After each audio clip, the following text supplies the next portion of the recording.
After he and the Simses left Great Faith, they went directly into Strawberry to get the pearl-handed pistol. They would simply go in and take it. TJ was frightened at the thought. Simses assured him that there was no danger. If they were caught, they would simply say they needed the pistol that night, but intended to pay for it on Monday.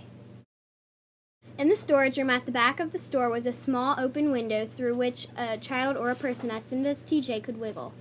After waiting almost an hour after the lights had gone out in the Barnett's living quarters on the second floor, TJ slipped through the window and opened the door. And the Simses entered, their face masked with stockings and their hands gloved. TJ, now afraid that they have something else in mind, wanted to leave without the pistol, but RW had insisted that he have it. RW broke the lock on the gun case with an axe and gave it to TJ. Then RW and Melvin went over to a wall cabinet and tried to break off the brass lock. After several unsuccessful minutes, RW swung the axe sharply against the lock and gave it. As Melvin reached for the metal box inside, Mr. Barnett appeared on the stairs, a flashlight in his hand and his wife behind him.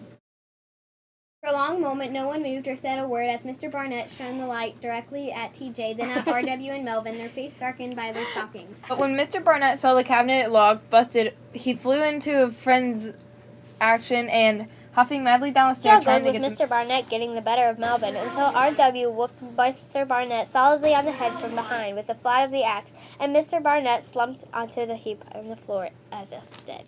When Mrs. Barnett saw her husband fall, she dashed across the room and flailed into RW. You killed him! Wait, you killed him! RW, trying to escape her grasp, slapped her and she fell back, hitting her head against one of the steps and did not move.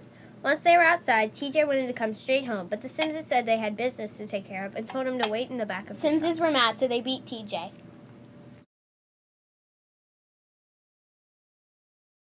For about an hour, TJ started to walk. Then he hitchhiked with a farmer and drove all the way home.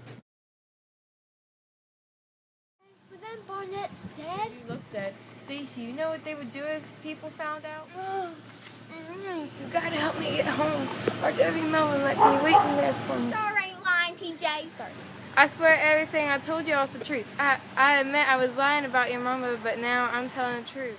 Why don't you stay here tonight? Papa will tell your daddy what happened, and he won't put... You can't tell nobody. I gotta go. Headed for the door, holding his side, but before he could reach it, his legs gave way, and Stacy caught him and guided him back to bed. TJ closely under the light, sure that he was pulling another fast one.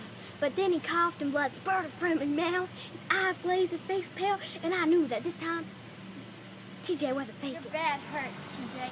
I gotta get Big Mom. She'll know what to do. Mama, I'll just tell her them white boys beat me for no reason, and she'll believe it. She'll take care of me. But you go walk in your grandma and your daddy'll be in it. Stacy, please. You're my only friend. I ain't never really had any true friend but you. Stacy, I whispered, afraid to what he might do. As far as back as I could remember, Stacy had felt a responsibility for TJ. I had never really understood why. Perhaps he felt that even a person as despicable as TJ needed someone he could call friend. Or perhaps he sensed TJ's vulnerability be better than TJ did himself. TJ, you ain't going, are you? Stacy wet his lips thinking. Then he looked at me. Back to bed, Cassie. I'll be all I know right. you're going to be all right, because I'm telling Papa. I cried, turning to dash for the other room, but Stacy reached into the darkness and caught me. It won't take me but 25 to 30 minutes to run him down there. Really, it's all right. You as big a fool as he is, then, I accused frantically. You don't owe him nothing, especially after what he done to Mama. Stacy released him. He's hurt bad, Cassie. I gotta get him Turned home. away from me and grabbed his pants. I stared after him. Then I said, well, you ain't going without me. If Stacy was going to be a fool and go running out in the night to take an even bigger fool home, the least I could do was make sure he got back in one piece. You can't go. Where? Good morning. What are y'all doing up? TJ, is that you? Where are y'all going? TJ home. Go back to bed. Going to. Not me. Stacy attempted to put little man back to bed. I checked the porch to make sure that Mr. Morrison wasn't around, then slipped back to my own room to change. When I emerged again, the boys were on the porch, and Christopher John, his pants over his arm, was murmuring a strong protest against the middle of the night stroll. Stacy attempted to pursue both him and Little Man back inside, but Little Man would not budge, and Christopher John, as much as he protested, would not be left behind. Finally, Stacy gave up with TJ leaning heavily against him, hurried across the lawn. The rest of us followed. Once on the night, Christopher John struggled into his pants and became part of the night. Quiet, frightened, and wishing just to dump TJ on his front porch and get back to safety in our own beds, we hastened along the invisible road, brightened only by the round flashlight. Boom! Boom! Get inside, will ya? Nobody here. What you need us to wait for? TJ, we'll wait. Thanks, y'all. Bloopers!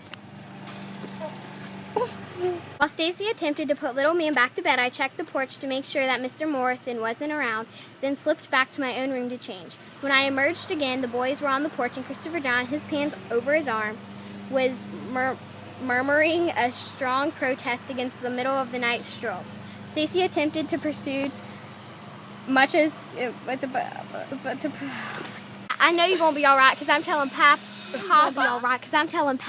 Papa.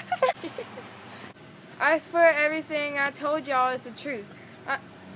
I admit... Don't know, they sure do look dead. You know what they would... Stacy, you know what they would...